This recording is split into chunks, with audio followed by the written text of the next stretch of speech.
Shut up and sit down, Tayo. You are just a wife. This is about two brothers.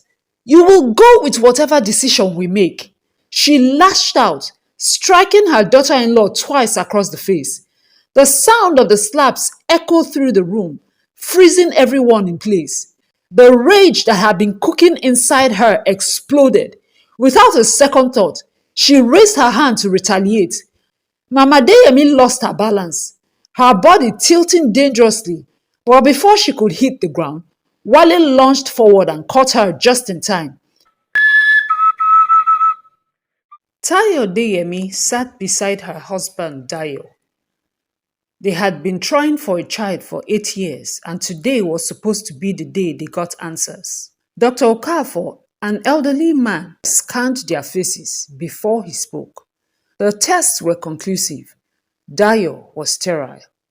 There was no chance, no miracle treatment, no hidden cure. If they wanted a child, they would have to consider alternatives. You can adopt or use donor sperm for IVF, Dr. Okafor had said. It wasn't the worst news, but it felt like a death sentence to Dayo. Tayo turned to him, expecting to see pain, disappointment, anything but the stiff, unreadable expression on his face. They had prayed for answers, and now they had them. Surely that meant they could move forward. But his reaction was immediate and firm. He said he was fine being childless. It was destiny, God's will. They had each other. That was all that mattered. It wasn't enough for Tayo. She had dreamed of carrying her own child, of feeling a life grow inside her, and she was willing to explore adoption. But he dismissed it outright. To him, a child who did not carry his blood was a stranger, a bastard. Raising another man's child would be polluting his bloodline. She wanted to argue, to scream, but she knew her husband. When Dayo made up his mind, it was final. She had hoped they would discuss it further, just the two of them, that they would weigh their options as husband and wife in the privacy of their home. But before she had the chance, he told his family everything without speaking to her first. The Deyemi household was a family that was deeply rooted in tradition. Dayo's mother, a fierce and imposing woman, took immediate control of the situation. No bastard would enter their bloodline, she declared. If Tayo couldn't conceive naturally, then the child must come from within the family. She invited Dayo and Tayo over to the family house the next Sunday. Dayo's elder brother Kunle and younger brother Wale were there. They discussed the matter without asking for Tayo's opinion and came to a conclusion. Wale would donate his sperm. That way, the child will still carry Deyemi's blood. It will still be part of them. The problem was solved, at least in their eyes. Tayo was horrified. This was not a solution. It was madness. She tried to object, to give her opinion, but she was shunned.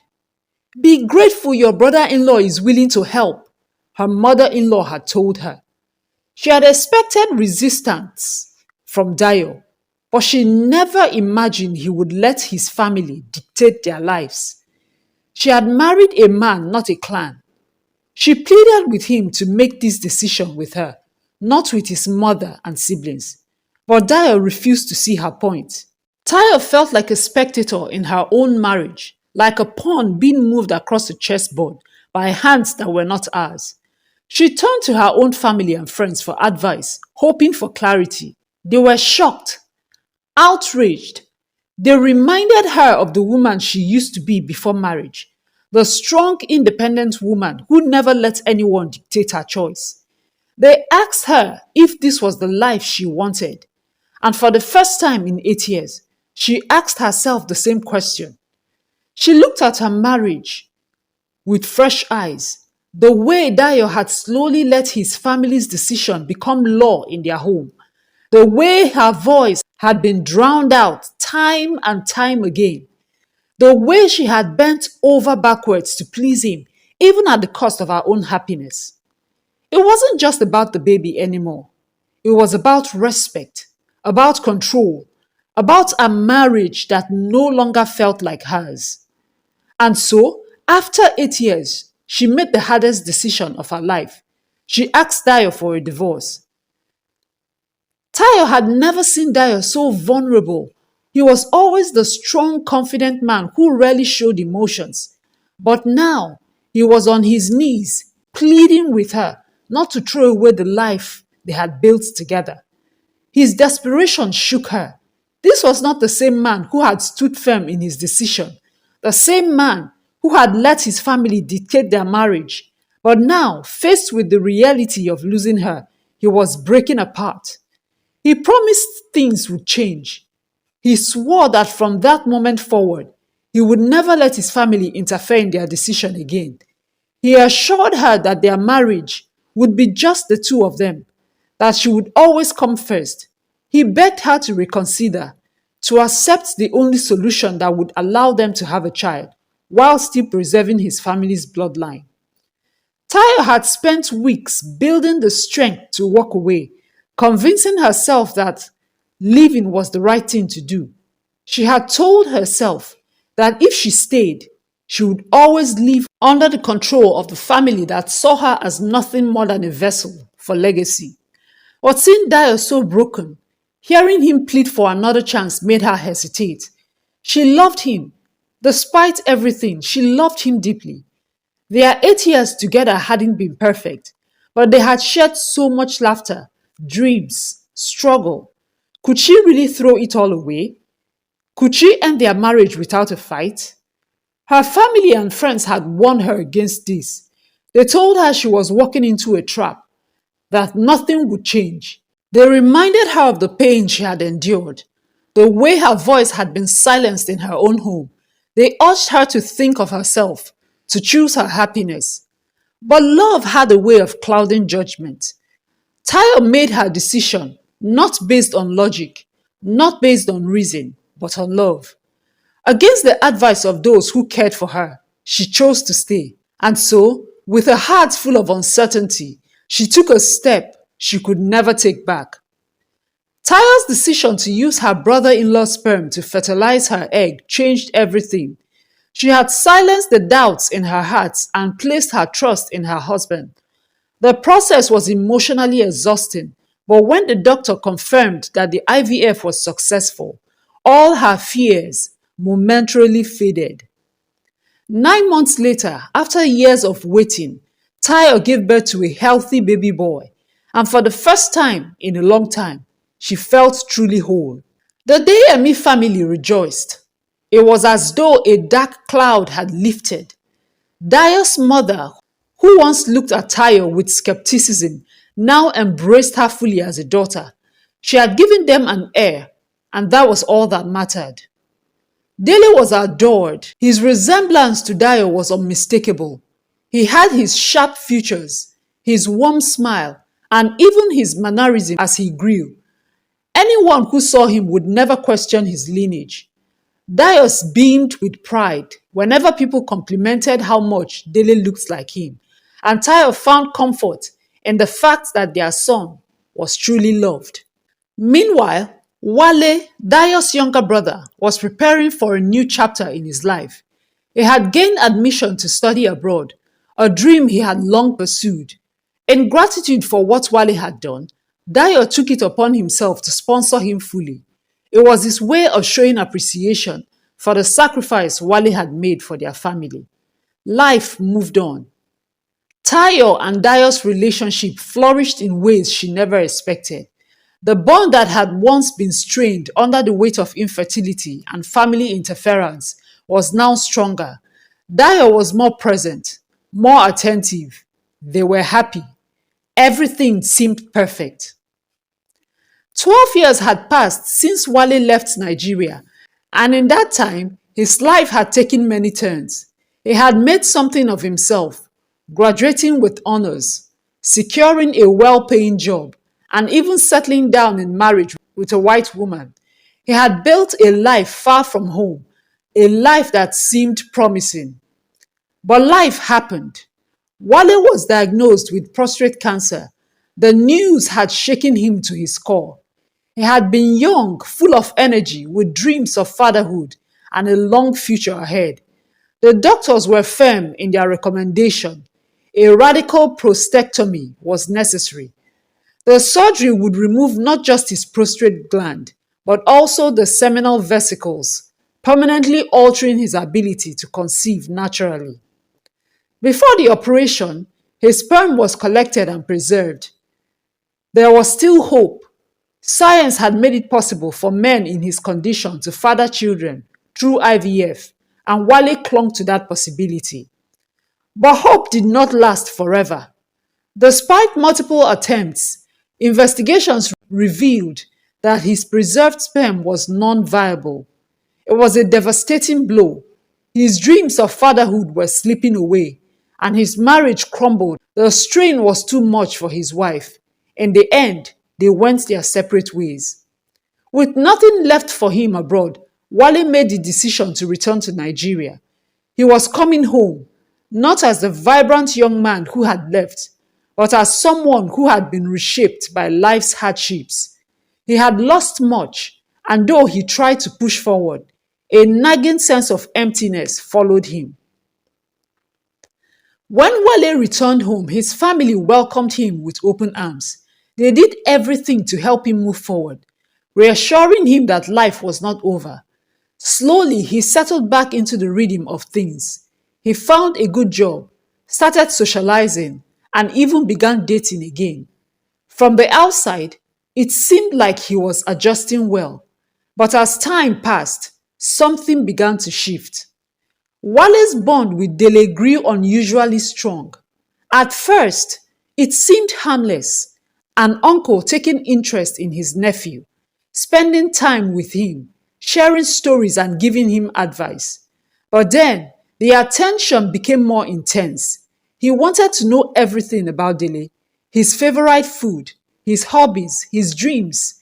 He paid attention to the smallest details, watching him closely, studying him. At family gatherings, he sat beside Dele, engaging him in long conversations. He pointed out their similarities, from the way they laughed to the way they walked. Whenever Dele did something remarkable, Wale would smile knowingly, making small remarks about how it ran in their blood. Tayo noticed the shift almost immediately. She felt a growing unease as she watched Wale's attachment to Dele deepen. It wasn't just normal uncle-nephew affection. There was something more, something unsettling. She brought it up with Dayo, expressing her concerns, but he dismissed them. To him, it was nothing more than an uncle's love for his nephew. He told her she was overthinking things, that Wale had been through a lot and was simply trying to find comfort in family. But Tayo knew better. She reminded Dayo of the truth they had all agreed never to speak of again. Dele wasn't just Wale's nephew. He was Wale's biological son. And as if to confirm her fears, Wale's behavior grew even more alarming. He started requesting for more time with Dele, suggesting weekends at his place and extended vacations together. He spoke of bonding and building a stronger relationship. He seemed displeased whenever Dele referred to him as uncle, his expression shifting ever so slightly, as if the word pained him. The signs were becoming too clear to ignore. Wale was no longer just an uncle doting on his nephew. He was a father, realizing what he had lost and hoping for what he could regain. Wale's obsession with Dele grew stronger with each passing day. He found every excuse to spend time with the boy, taking him out on weekends, buying him gifts, and constantly engaging him in deep conversations. Tayo's discomfort increased, but Dayo remained dismissive. Then one fateful afternoon, everything changed. Wale left work early, feeling restless. He had an urge to see Dele, to talk to him, to be with him. Without informing anyone, he drove straight to Dele's school. When Dele saw him, he was excited, thinking his parents had asked his uncle to pick him up. Wale smiled and together they drove off. An hour later, Tayo arrived at the school as usual to pick up her son, but Dele was nowhere to be found. Her heart pounded as she searched frantically, asking teachers and classmates if they had seen him. The school authorities quickly got involved, scanning the premises, checking records. Then a child casually mentioned that Dele had left with a man in the familiar car.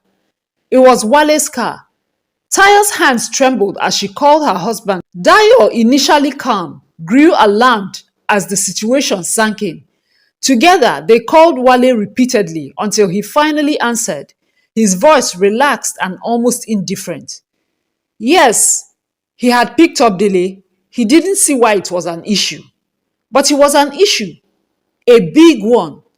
By the time Wale brought Dele home that evening, a storm was already brewing. What should have been a simple family conversation turned into a heated confrontation. He no longer saw himself as just an uncle. Dele was his son, his blood, his legacy, and he wanted him. The weight of the words sent shockwaves through Dayo and his wife. The unspoken agreements they had all lived by for years had been shattered. Dayo stared at his brother in disbelief, while Tayo felt like her worst fears were coming through. Wale had crossed the line, one that could never be undone. Wale was no longer interested in being seen as Dele's uncle. He wanted full acknowledgement as the boy's father. He had sacrificed, he had given, and now he wanted what was his. What made matters worse was Mama Adeyemi's stance. Instead of condemning Wale's demands, she sympathized with him. In her eyes, Wale had done something honorable, saving his brother from shame.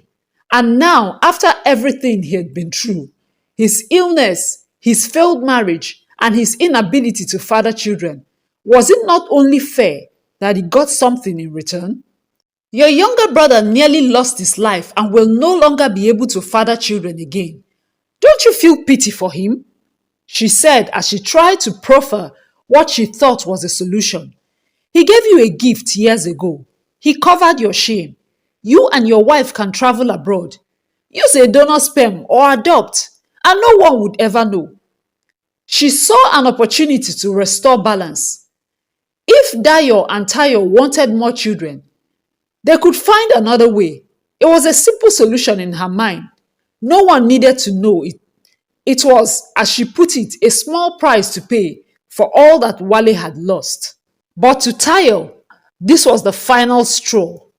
Mama, is it the same adoption and donor sperm that you refused years ago you are asking us to use now?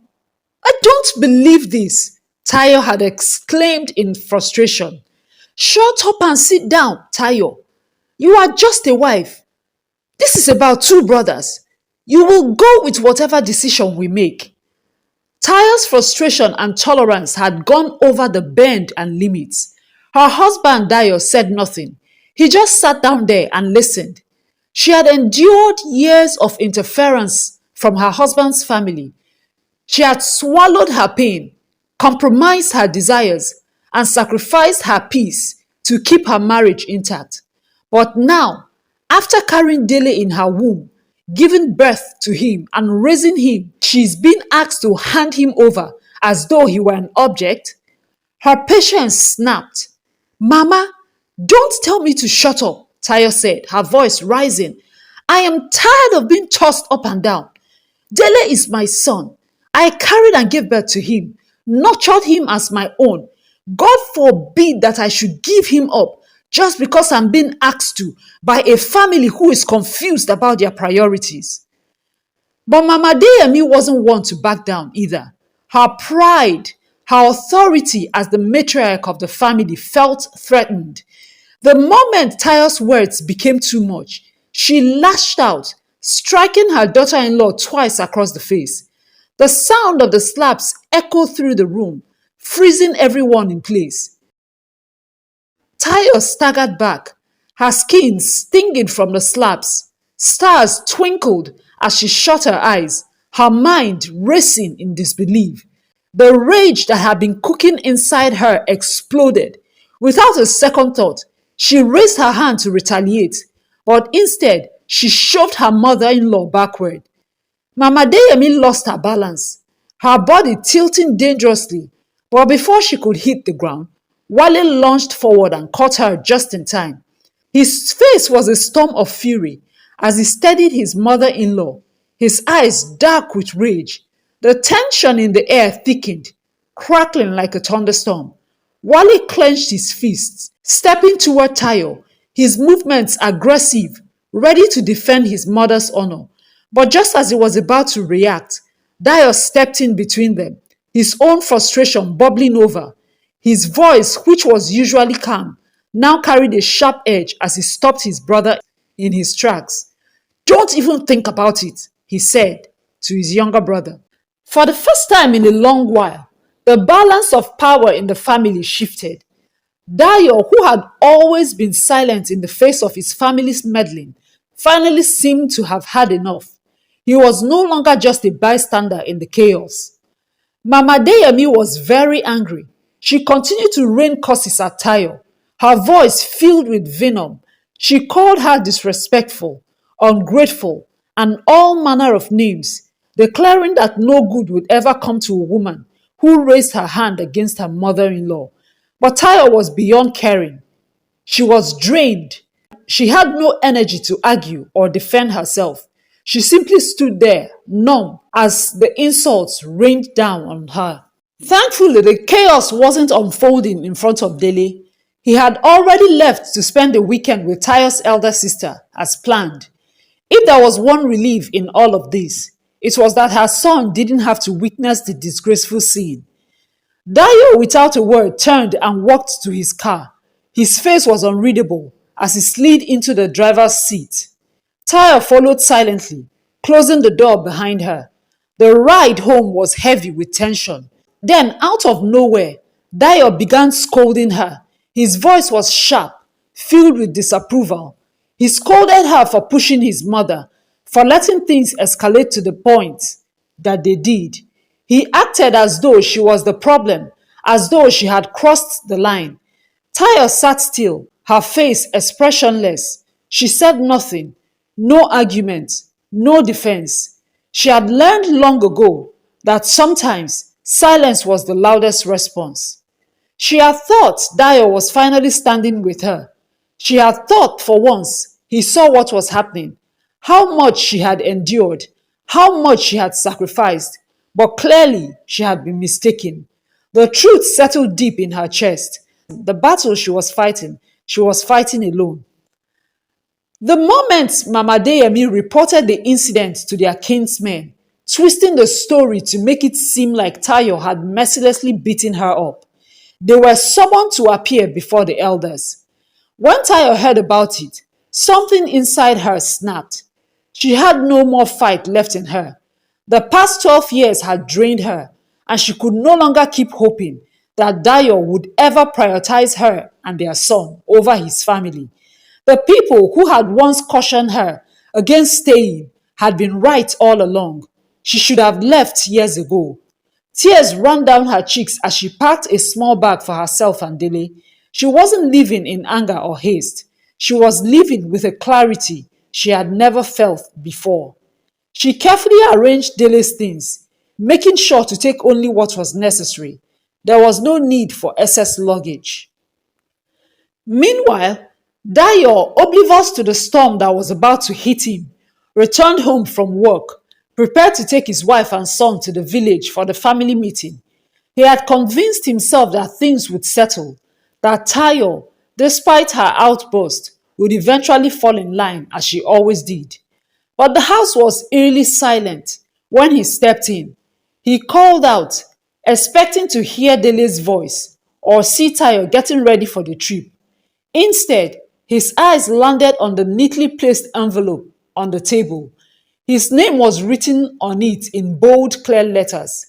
He unfolded it and read the words, his heart pounding against his chest. Dayo, I am tired of waiting for you to stand up to your family and defend ours. I am tired of being told to shut up and sit down. I am tired of being relegated to the background in matters that concern me. I am tired of waiting for you to be a man and make your own decisions. I and Dele are gone. Don't attempt to find us, because you won't. You will see us again, but that time is solely dependent on you. Goodbye. Each sentence was like a dagger slicing through his illusions. She was gone. His wife and son were gone. Not just gone, but truly, intentionally, and permanently gone. She wasn't issuing an empty threat. She had walked away, taking their son with her. The Dayami Kingsmen were furious when they realized Tayo wasn't coming. To them, it was a grave insult, a sign of ultimate disrespect. Some of them turned their anger towards Dayo, blaming him for giving his wife too much freedom. They said he had let her think she had a voice equal to his, which, in their view, had led to her actions. The situation escalated quickly. An elder suggested reporting Tayo to the police for kidnapping, demanding that Dele be returned to his father's family. Others nodded in agreement, insisting that a woman had no right to take a man's child without his consent. That was when Dayo snapped. For the first time in his life, he stood up to his family, his voice cutting through the tension like a blade. He had spent his entire life obeying them, letting them make decisions for him, even in matters concerning his marriage. And where had that gotten him? A broken home, a wife who had finally given up on him, a son who was now out of his reach. He blamed them, but most of all, he blamed himself. He made it clear that Dele was his son, and he would not allow anyone to treat him like a possession to be claimed. He admitted his failures, but refused to let anyone dictate his next steps. He was done being controlled. His mother and brothers were stunned. Dayo had never spoken to them this way before. Mama Deyemi, especially, was at a loss for words. She had always believed her son would remain under her influence, but now, for the first time, she saw resistance. Wale called for a meeting 2 weeks after the meeting with the kinsmen. Mama Deyemi, Dayo, and their elder brother Kunle gathered in the sitting room. There was an unspoken weight in the air, a lingering tension that none of them could ignore. Wale apologized to Dayo for stirring trouble. He said he would never intentionally hurt his brother, but the reason behind his attachment to Dele shook the family to its core. The cancer had returned, and this time there was no hope for remission. Mama Deyemi was shocked, clutching her chest as if the air had been stolen from her lungs. Kunle sat frozen, processing the painful reality. Dayo, despite everything that had happened, felt an overwhelming surge of sympathy for his brother. In that moment, past grievances no longer mattered. The family rallied round Wale, offering him all the support they could. Dayo, despite the turmoil in his personal life, put his pain aside and stood by his brother. Mama Deyemi, filled with regret, did everything she could to care for her ailing son. But despite their efforts, Wale's condition worsened. Months later, he succumbed to the illness. His passing left a void in the family but also served as a painful lesson. Life was too short for pride, too unpredictable for unnecessary battles. Dayo, forever changed by the events of the past few years, never remarried. He saw no need to. His heart remained tied to the woman he had lost, the family he had let slip away because he had been too weak to stand up for them when it mattered most. Determined to make things right, he traveled to his in-laws' home. He knelt before them, apologizing with all sincerity, begging for their forgiveness. He pleaded for an information about Tayo and Dele, but his in-laws had none to give. Tayo had kept in touch with them, but she had refused to disclose her location.